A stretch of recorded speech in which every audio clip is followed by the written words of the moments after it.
Maintenant, je passe la parole à M. François Hollande, président de la République.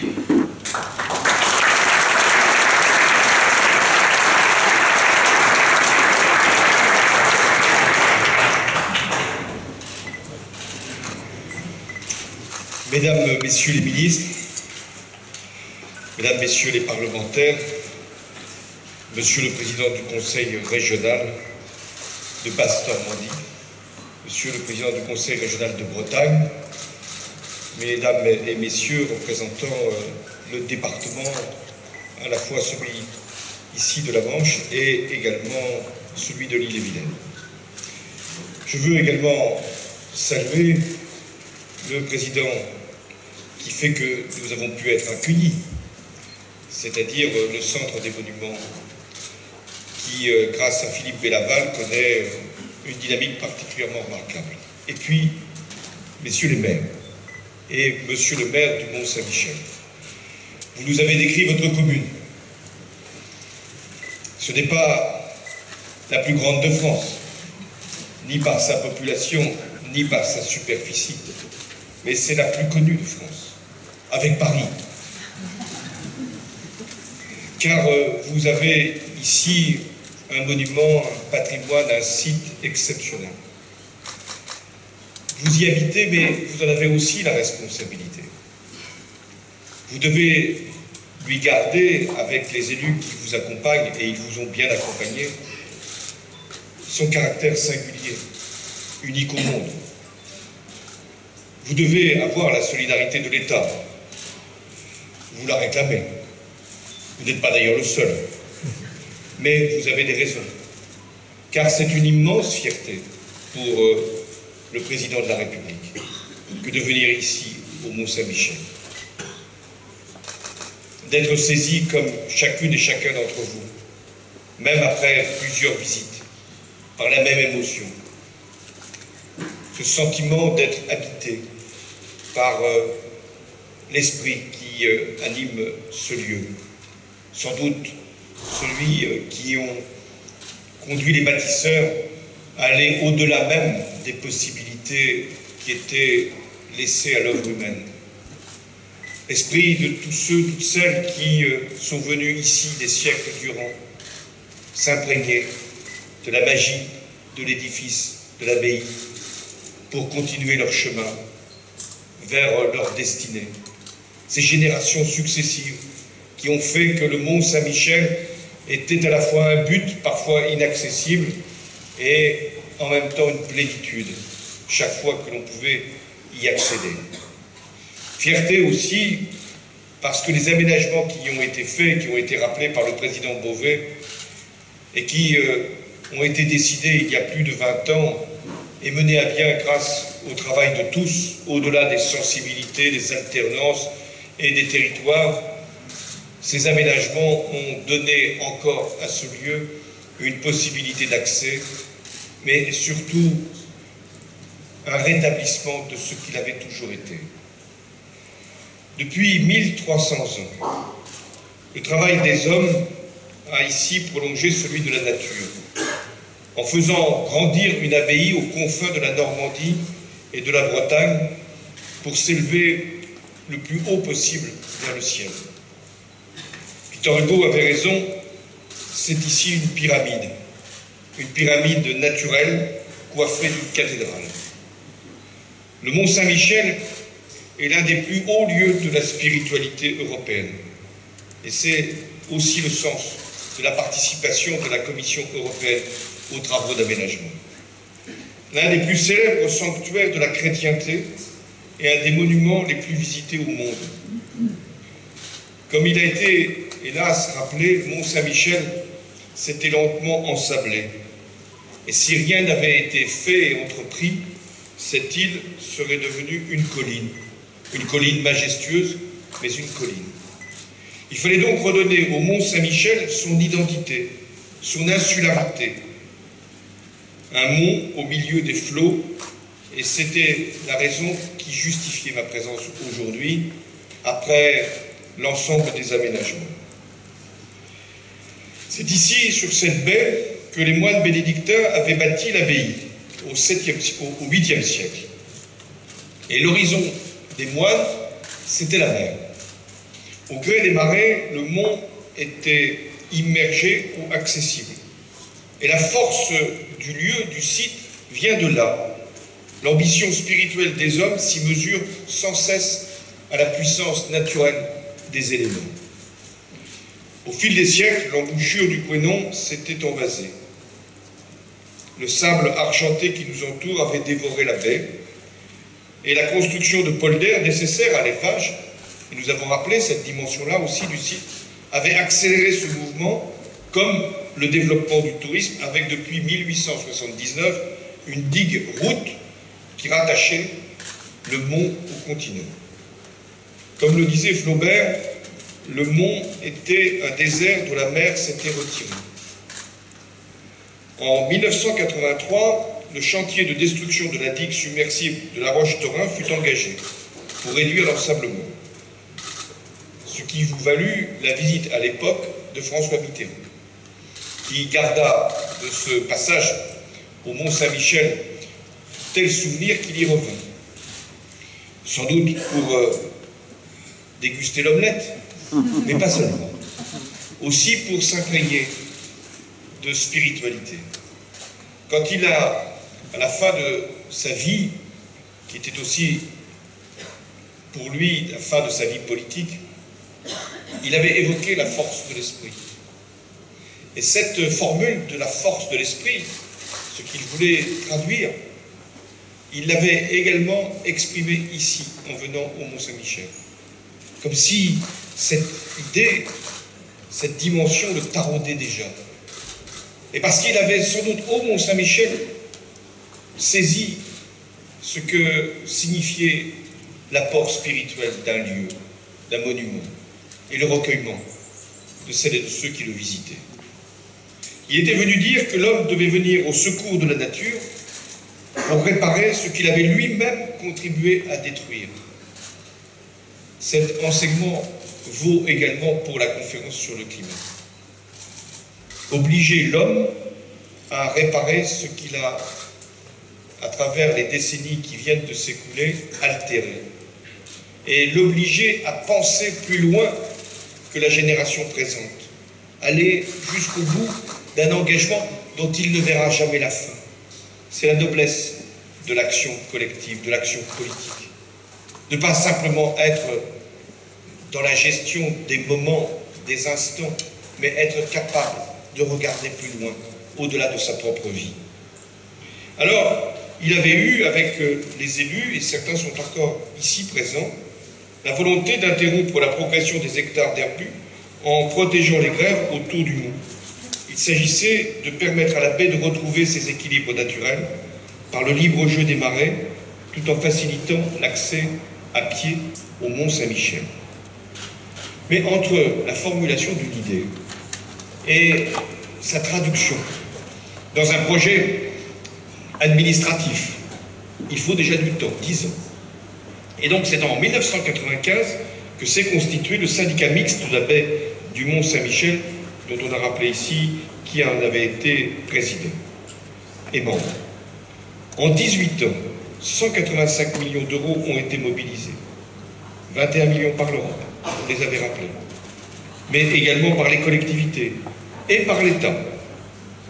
Et il a fallu encore prévoir d'autres aménagements qui ont alourdi la facture. Mais le résultat est là. Il est aussi exceptionnel que le lieu. La nature, grâce à l'homme, a retrouvé ses droits. Et je veux ici vous en exprimer toute ma gratitude.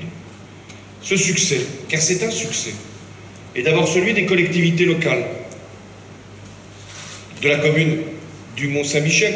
Je salue Éric Vanier qui était maire à l'époque, et puis du maire d'aujourd'hui, des maires voisins qui veulent rester chacun maire de leur commune, même si le progrès, la réforme pourrait justifier des alliances, pas des fusions, mais garder toujours le Mont Saint-Michel, je comprends qu'on y soit attaché.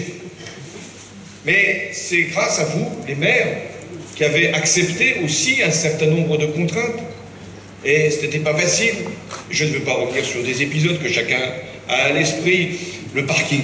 Partout en France, le parking est un problème. Alors, vous imaginez ici, au Mont-Saint-Michel, quand en plus, il permet de récupérer des droits. Et donc de financer des équipements. Je veux donc vous remercier, maire de Mont-Saint-Michel, de Beauvoir, de Pontorson, et aussi les collectivités qui ont participé à l'opération. Je vous fais confiance maintenant pour trouver la meilleure gouvernance possible de la baie. Voilà un sujet qui également vous anime depuis quelque temps. Et pour définir la juste place des collectivités territoriales et de l'État. Mais je vous assure, et c'est aussi le sens de ma présence, que l'État continuera de soutenir le Mont Saint-Michel. C'est son devoir et c'est son rôle. La baie est classée au patrimoine mondial de l'UNESCO depuis 1979. C'est un grand projet européen. Et donc, l'État doit nécessairement y être à sa place. Et la structure que vous choisirez permettra d'associer l'État et les collectivités et de faire en sorte qu'il puisse y avoir ce qui relève de la gestion et ce qui relève des équipements. Ce lieu évoque aussi l'idée européenne. Elle m'a été rappelée par les architectes. Parce que c'est l'Europe qui était en réalité le fondement même de l'abbaye. C'était pour attirer tous les Européens qu'il fallait construire un lieu exceptionnel. Et tous les Européens étaient les bienvenus. C'était aussi un enjeu européen parce qu'il fallait démontrer, et les bâtisseurs avaient forcément cette ambition à l'esprit, que nous maîtrisions à l'époque les arts et les sciences. Mais encore aujourd'hui, nous devons avoir cette prétention, maîtriser les arts et les sciences au service de l'homme et de la nature. Au Moyen-Âge, la construction de l'abbaye avait repoussé toutes les limites des capacités techniques. Comment imaginer, à l'époque, construire une abbaye sur un mont avec des pierres d'un poids considérable, des instruments de levage, avec ce que représentait la contrainte naturelle, les marais. Et aujourd'hui, il a fallu aussi, toute proportion gardée, une grande ingéniosité technique pour mener à bien ce projet. Avec cette nouvelle digue, 134 poteaux d'acier qui soutiennent le pont passerelle de près de 800 mètres de long, poteaux qui s'enfoncent dans la baie à près de 30 mètres, dont on me dit qu'ils sont mouvants pour permettre encore davantage la stabilité de la passerelle. C'est ça aussi le miracle de la technologie. Je salue là aussi le travail des ingénieurs qui ont réussi cette prouesse, et je tiens à saluer ici la mémoire de Pierre Berger, le président d'Eiffage, qui est mort la semaine dernière et dont l'entreprise avait été responsable de l'ouvrage. Des aires de stationnement ont été construites sur la terre ferme et un service de navette mené par Transdev a été mis en place depuis décembre 2014. Là aussi, c'est une forme de mobilité que nous devons saluer parce qu'elle est également écologique. Le barrage sur lequel je me trouve, où je me trouvais plus exactement, long de 138 mètres, permet de gérer le lit du Couesnon en effectuant des lâchers d'eau qui emportent au large 1 million de mètres cubes de sédiments. Là aussi, exploit industriel, imagination considérable pour arriver à faire un équipement qui soit à la fois beau, écologique et en même temps capable de nous donner une vision de la baie, du Mont Saint-Michel, et en même temps de permettre à la baie et au Mont Saint-Michel de rester intact, c'est-à-dire comme il était dans le passé. Grâce à ce barrage, le fleuve joue de nouveau son rôle d'évacuer des sédiments et de libérer le territoire. Je veux saluer donc architectes, bâtisseurs, ingénieurs, ouvriers qui ont réussi ces équipements et qui ont permis de nous donner cette grande reconnaissance de la qualité de ce que peut faire la France. Aujourd'hui, le Mont Saint-Michel a donc été rendu à la mer. Et depuis 2 ans, le mont est à nouveau encerclé par la marée, une quarantaine d'heures par an. Ce n'était plus le cas depuis 1879. Mesurez bien ce que vous avez fait. C'est-à-dire, un siècle et demi après, vous avez restitué le mont Saint-Michel tel qu'il était, tel que vous ne l'aviez jamais connu. Les visiteurs peuvent maintenant redécouvrir le site à pied. La faune et la flore marine de la baie se reconstituent peu à peu. Voilà ce que vous avez réalisé. Mesdames et messieurs, le mont Saint-Michel est l'une des images de la France probablement la plus connue au monde. C'est d'abord un lieu de mémoire de la nation française. Je rappelle qu'en 1204, sous Philippe Auguste, le rattachement de la Normandie fut une étape décisive de la construction du royaume de France. C'est pourquoi il était si important de réunifier la Normandie. Pour marquer cette date, Philippe Auguste décida d'ailleurs lui-même la nouvelle organisation de l'abbaye du Mont Saint-Michel en 3 niveaux, à l'image des 3 ordres de la société féodale: le tiers-état, l'aristocratie et le clergé. Le Mont Saint-Michel est ainsi conçu comme un reflet de la société médiévale tout entière. Et c'est pourquoi il est si important de le visiter, pour bien comprendre d'où nous venons.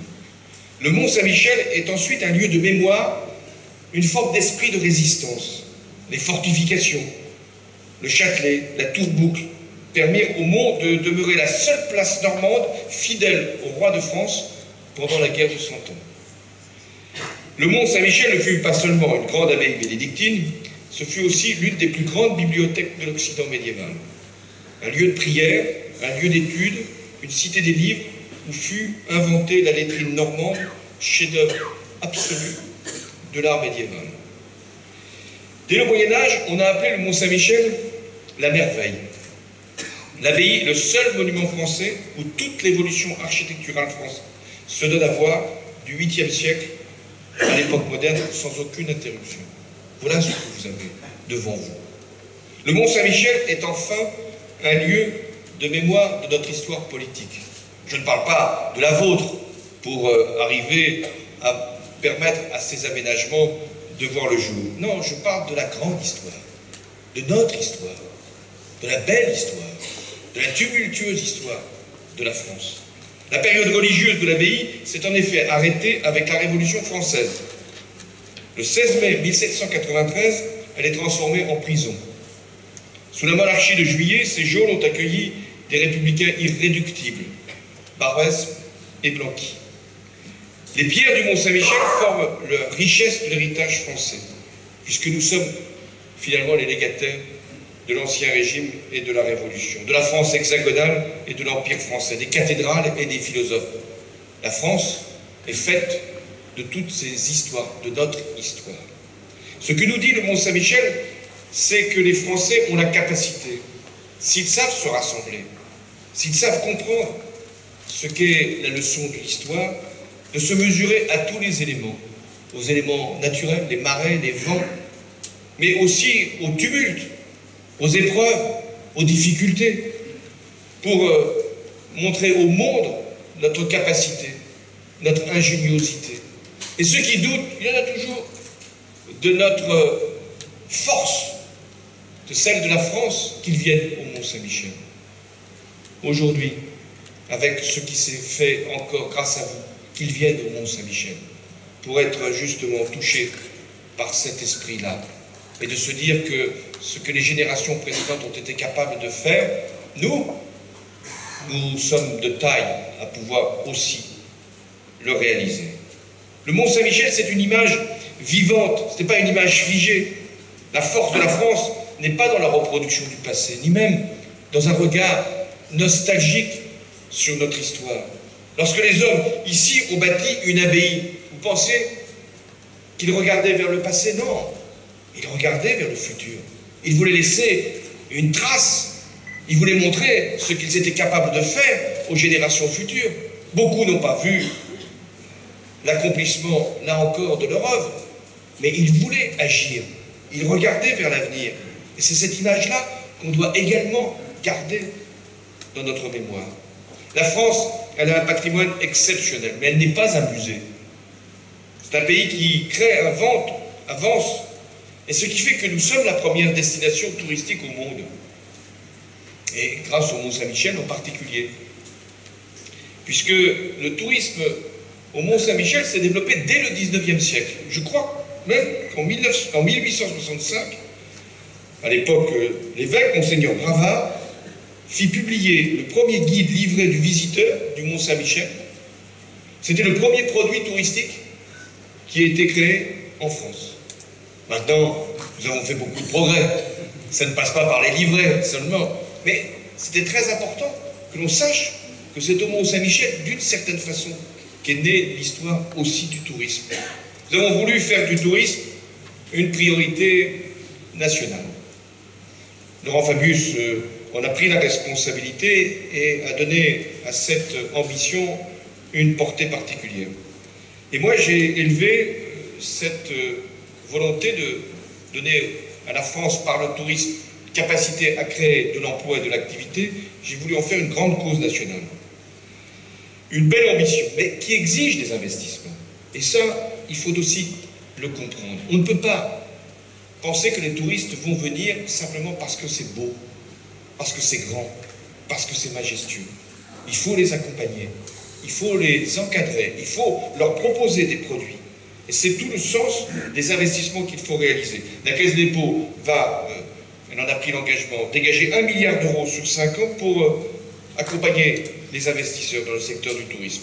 Et nous allons également constituer des fonds d'investissement privés pour que le tourisme puisse être là aussi développé. Soutenir le tourisme, c'est être soucieux de notre patrimoine et fier de le partager avec le monde entier. Soutenir le tourisme, c'est également comprendre qu'il faut s'ouvrir aux autres. Parce que les touristes, pour beaucoup, sont des étrangers. Si on n'aime pas les étrangers, c'est difficile de vouloir développer le tourisme. C'est difficile d'être attractif.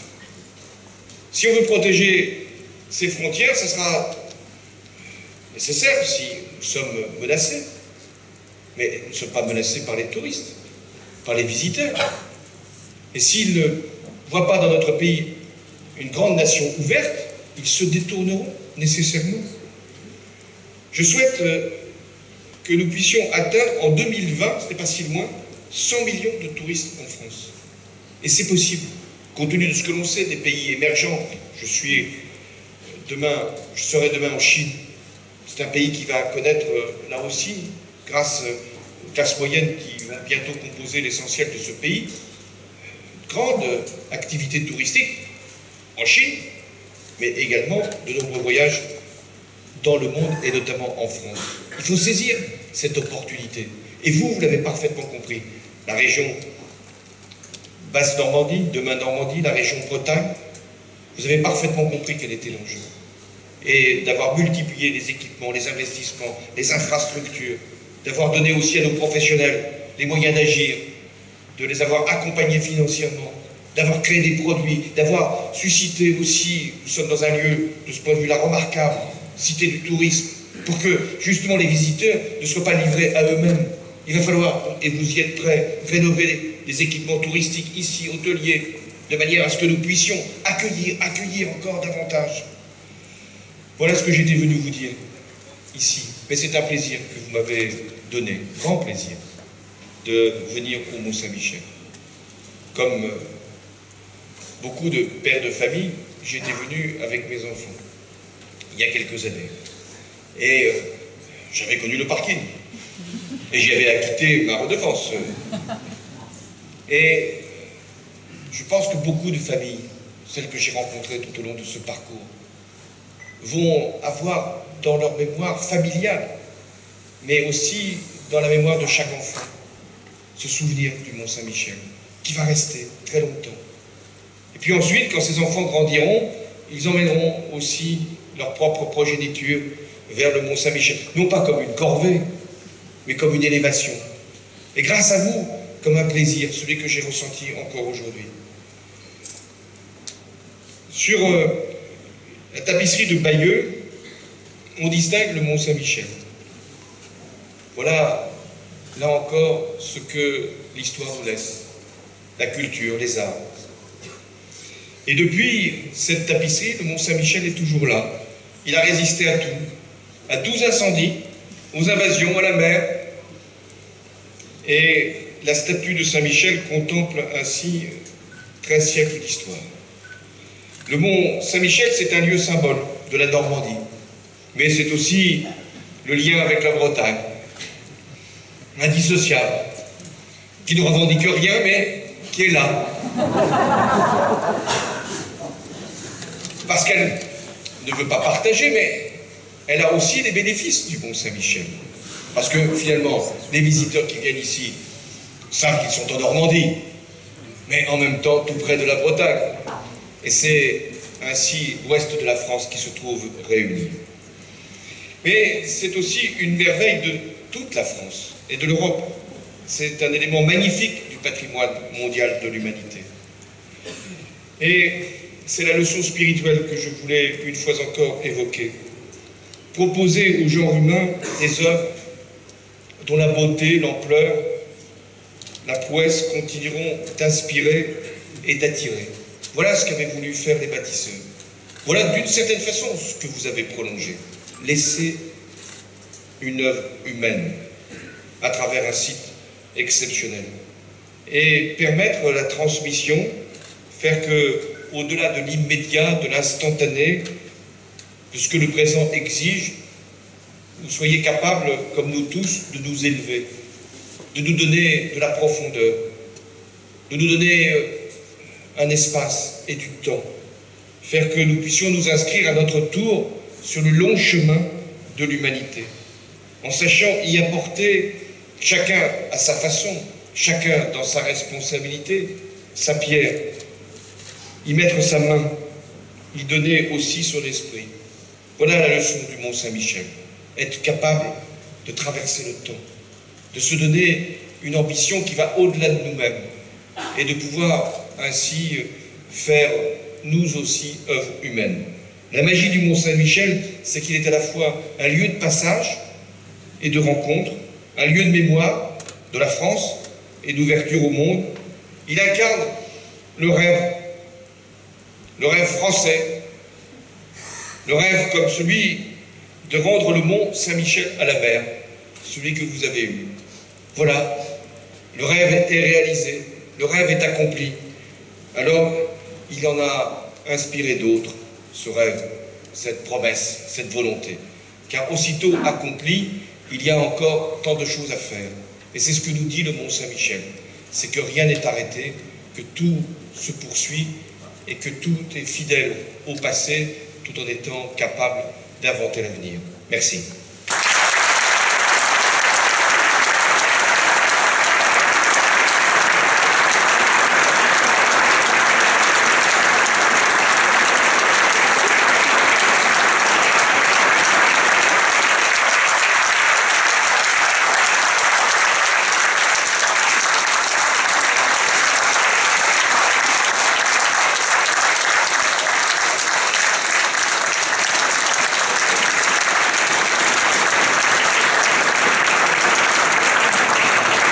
Le maire du Mont-Saint-Michel m'a offert une médaille du cœur. Moi, je vais lui offrir une médaille des institutions. Mais le cœur y est aussi. De manière à ce qu'il puisse laisser une trace. Et donc, c'est la médaille de la présidence de la République.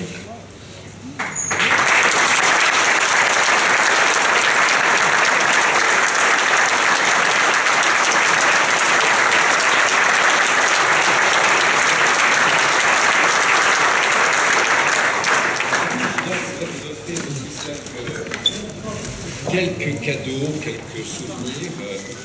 J'aurais peut-être dû laisser Bernard Cazeneuve opérer à ma place, monsieur le ministre. Non, là, je n'y vois aucune allusion, une tendance du climat qui m'a poursuivi, mais qui, vous voyez, s'estompe. Monsieur Cazeneuve, prenez ça.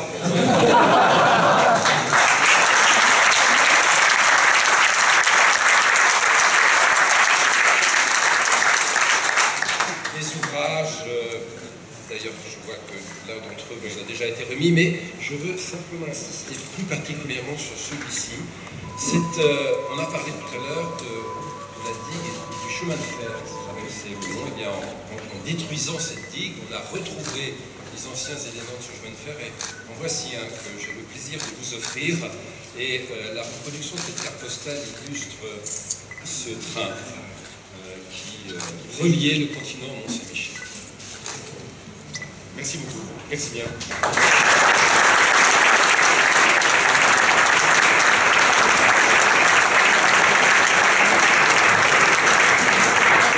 Oui, j'invite Monsieur le Sénécal, président des Tricots Saint-James, à remettre son cadeau.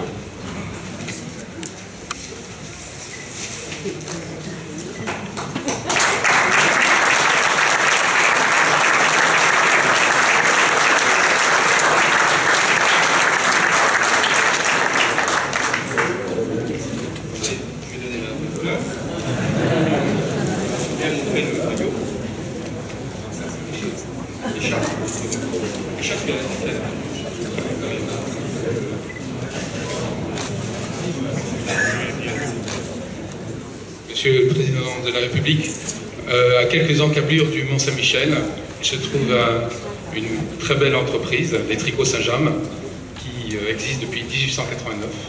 Nous continuons à fabriquer en France à la fois les pulls marins et les fameuses marinières de Saint-James. J'ai le plaisir et l'honneur de vous offrir le véritable pull marin fabriqué en Normandie, et également l'écharpe pour le passage du Tour de France.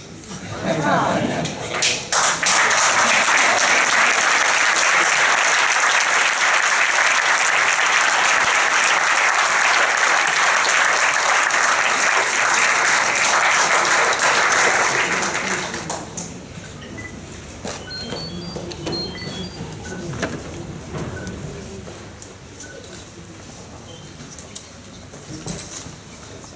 La séance de cadeaux étant passée, on va passer maintenant à une autre séquence, c'est celle de la photo finale.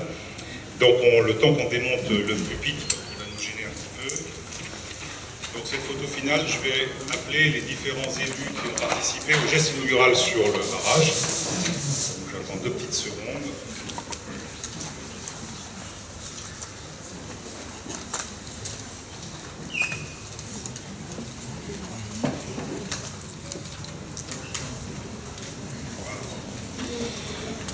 Donc j'invite à nous rejoindre sur scène d'abord M. François Hollande, président de la République. Je vous propose de vous mettre part et d'autre du président pour la photo, donc M. le Président. M. Bernard Cazeneuve, sans son parapluie.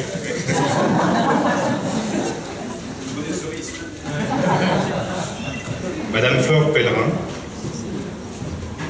Monsieur Mathias Feckel, Madame Clotilde Walter, Monsieur Carsten Rasmussen, Monsieur Laurent Beauvais, Monsieur Pierrick Massiot, Monsieur Marc Lefebvre, Monsieur Jean-Luc Chenu, Monsieur Yann Galton, Monsieur Alexis Sanson et Monsieur André Denot.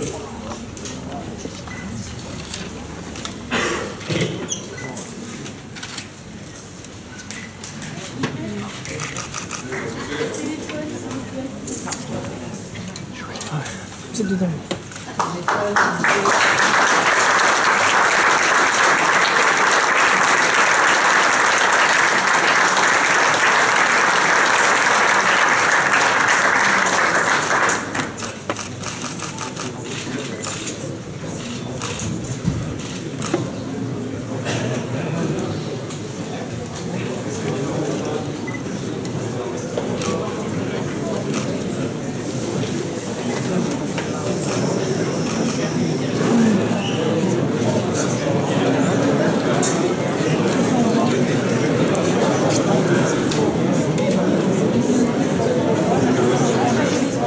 Merci à toutes et à tous d'avoir participé à cette manifestation et bon retour.